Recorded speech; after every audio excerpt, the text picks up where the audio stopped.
Hi, my fellow Singaporeans. Singapore declared its independence 54 years ago after emerging from 150 years of British colonial rule.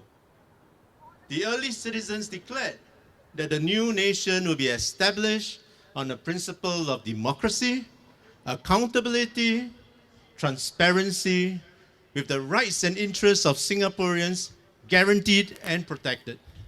The right of citizens to express themselves, the freedom to say and write what they feel is right or wrong, to hear each other out, and the freedom to assemble. Justice and equality will be its guiding light, where every citizen is treated fairly and equally, regardless of race, language, or religion. Now, what we said at the beginning of our nationhood was that we have no need of any imperial masters, people whom we only to obey and not challenge. Singapore declared its independence from such political rule.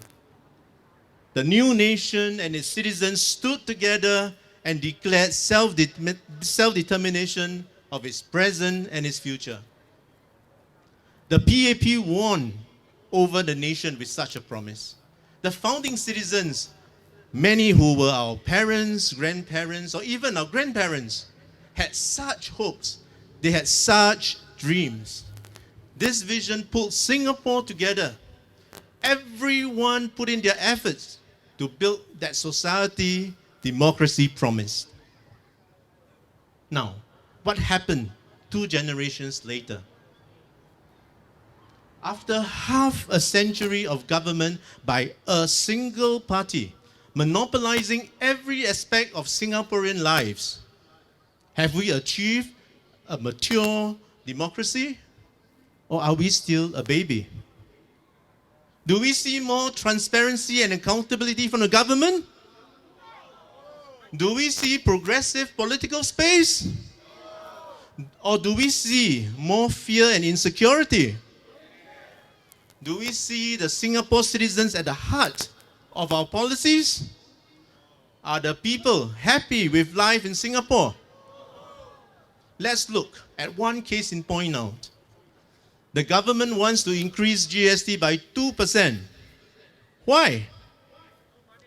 All the finance minister would say is that generally future spending will increase and therefore country needed more money. He tried to blame increasing healthcare and aging population, but never talk about ways to reduce wasteful spending and investment losses his government had been accumulating.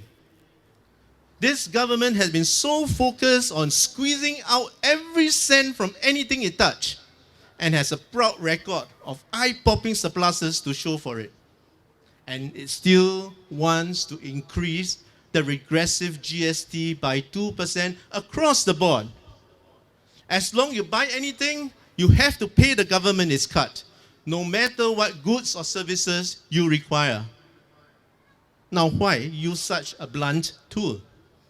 If more money is truly needed, there are more effective tools a government can use, such as income tax, stamp, or estate duties. Now, why can't the government be more diligent in finding solutions and put the people at the heart of its policies? SDP has been proposing that GST should be exempted for basic essentials: rice, water, milk, school books, healthcare. Young families needed the most help and understanding since they face multiple pressures while bringing up children who are the future of our country.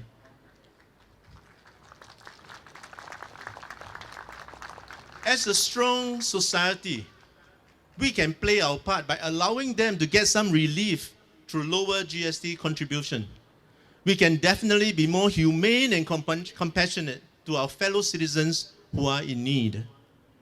To make up for the shortfall, we can all offer to pay more GST for discretionary and luxury items that we occasionally reward ourselves with: jewelry, high-performance cars, hotel accommodations. What is another $20,000 to the person buying his $1 million Rolls-Royce or Bentley? In contrast, $20 of GST for milk and rice for a family on a $1,000 monthly salary is a lot. What about his family's childcare, healthcare, transportation, utilities, food, and other necessities of life? Is this too complex for such a well-resourced government? The government prides itself for creating the country's complex healthcare finance system. Is a tiered GST system too difficult? Too much work? This government rather makes work easy for itself by asking everybody to pay for everything. That is what I mean by not putting people at the center of its policies. The present government instead prefers to hand out GST vouchers whenever it feels like it, just so to remind you of your dependency and of their generosity and care. Surely Singaporeans deserve better than that. And instead of worrying that our inflation will shoot up by 2% and cause further hardships, the finance minister said earlier this year that raising GST by 2% will increase the country's GDP by 0.7%, almost 1%. Increase our GDP. Since our ministers use GDP growth to determine how much they earn, isn't that a clever way for them to increase their salaries? Inflating the GDP with your wallets so that they can pay that more to themselves. Clever indeed.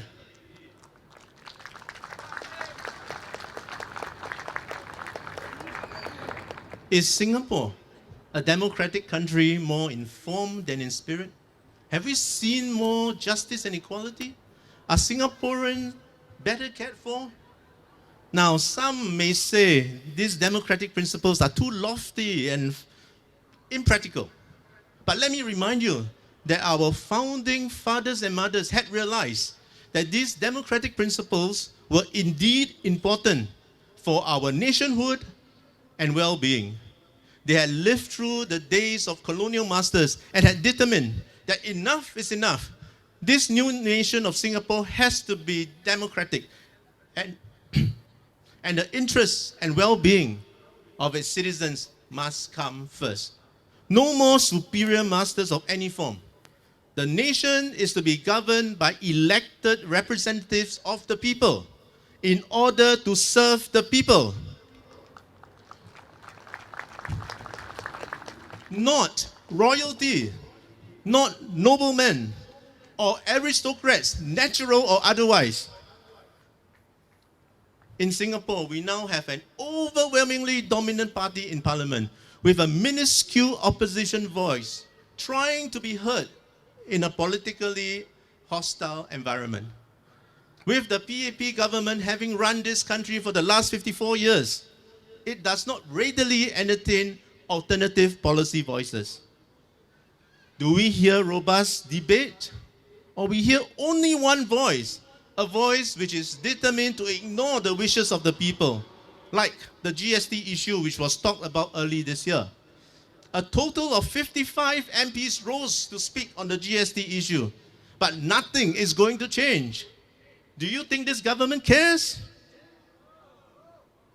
If your representative is of the same party as the government, and even though he may voice your concern on your behalf, your elected MP will still be voting along party lines. Do you think the PAP MP will vote against a PAP-sponsored bill?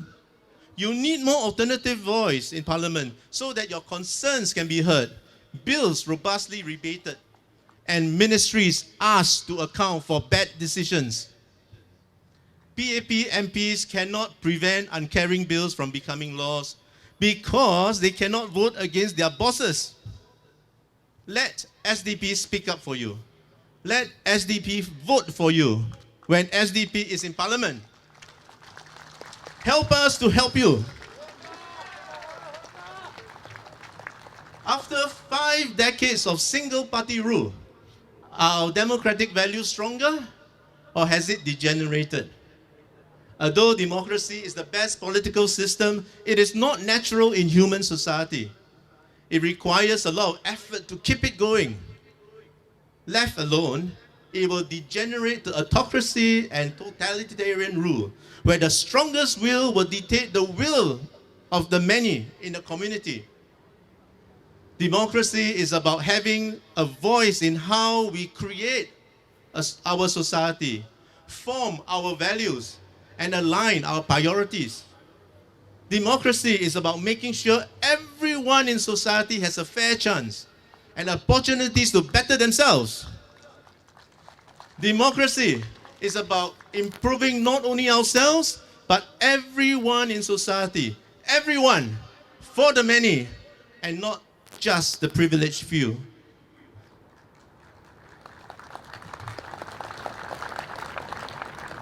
After years of running successful businesses, I was looking forward to enjoying the fruits of my labor. But life is more than working hard and enjoying its results. It is about making sure that society cares for the least of us, for the weak and voiceless. It is about leaving behind us a society that is stronger and ready for the future.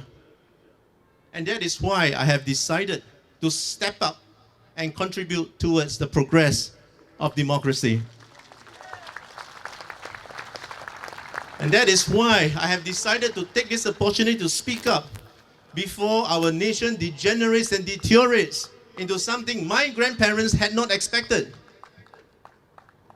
But I cannot do it alone. I also need you to claim back democracy, to stand up for democracy, to stand up for Singapore. Speaking up for Singapore's future is patriotism. We should not keep quiet and do nothing when democracy is being threatened. That is irresponsible. By our inaction, we will contribute to the ending of the Singapore dream our nation's founding citizens had worked so hard for. So, don't just stand there and watch. Take back Singapore for Singaporeans. SDP is a party that cares. SDP is compassionate.